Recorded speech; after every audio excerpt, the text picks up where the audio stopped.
Assalamualaikum warahmatullahi wabarakatuh. Halo semuanya, kembali lagi di video aku Lazia.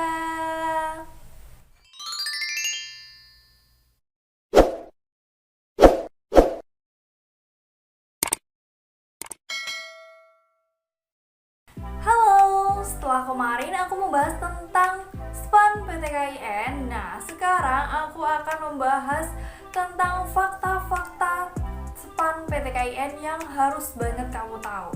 Jadi video ini sekaligus untuk mendukung video yang kemarin yang aku upload gitu ya. Nah, fakta-fakta ini harus banget teman-teman tahu karena ya ternyata masih ada banyak yang mempertanyakan hal ini seperti itu ya.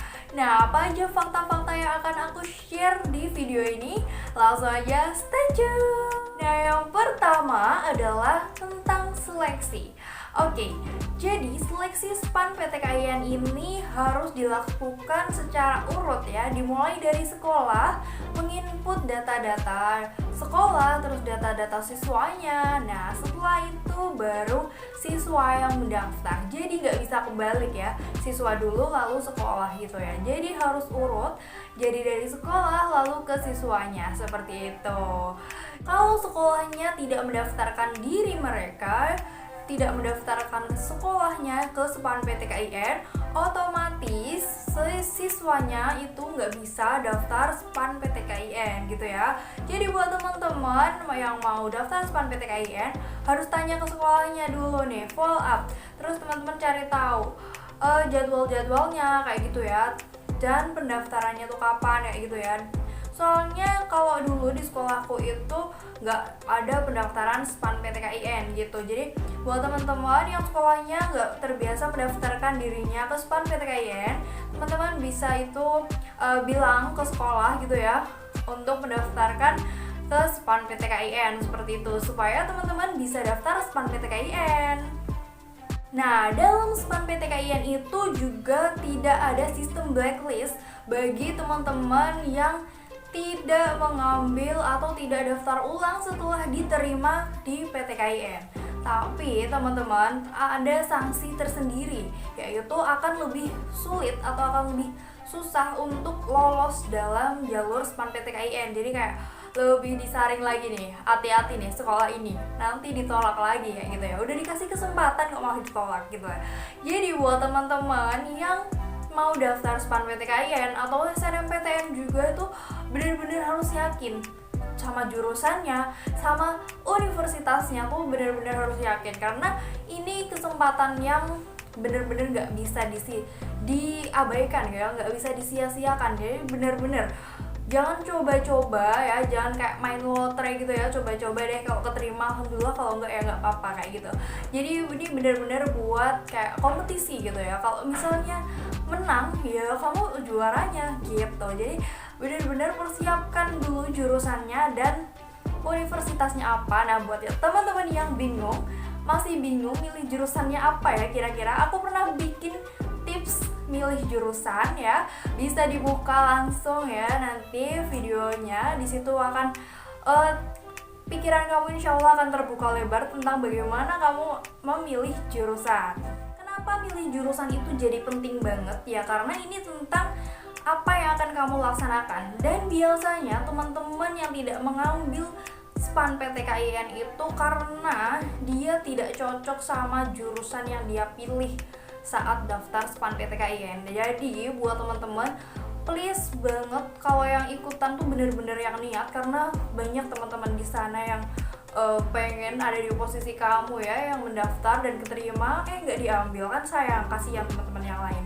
Nah, buat teman-teman yang emang mungkin punya alasan lain kayak gitu ya, bisa mengajukan surat pengunduran diri ke PTKIN yang menerima kamu. Jadi ada etikat baik untuk pamitan gitu ya, karena kamu udah diterima dengan baik dan kamu juga harus mundur dengan baik-baik juga ya. Jangan hanya langsung tidak mengambil kayak gitu ya, kan kasihan. Itu kesempatan satu buat ribuan orang lain, itu satu kursi tuh buat diperebutkan oleh banyak teman kamu di luar sana. Oke?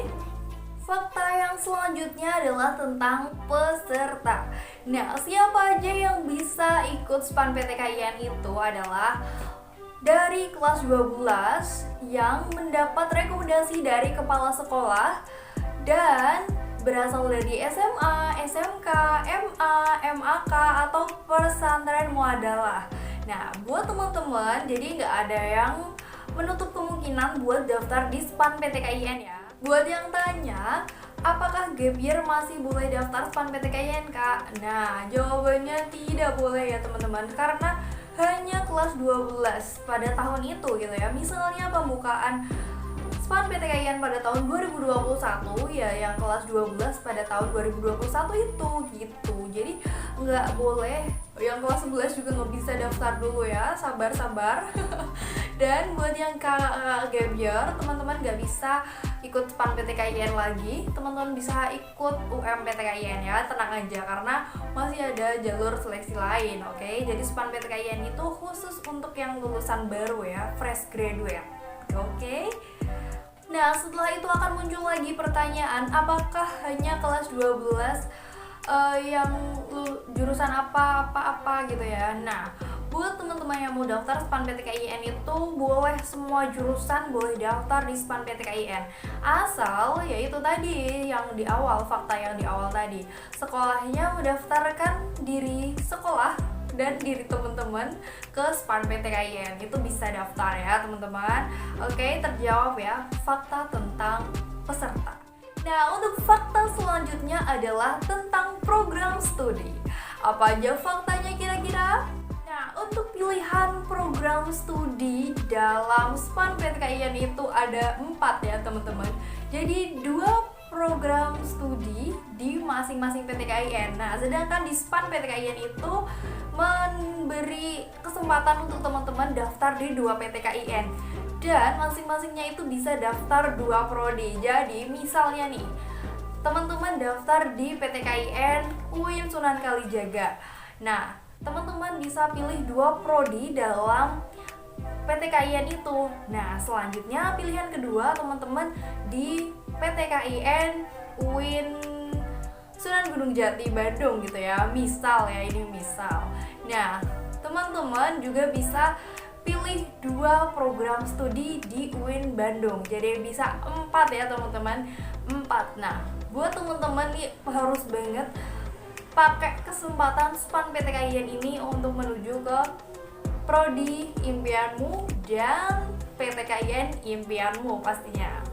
Nah, teman-teman juga harus diingat-ingat nih ya, kalau urutan pilihan pada saat pendaftaran SPAN PTKIN itu menentukan prioritas. Jadi urutan sama dengan prioritas ya teman-teman.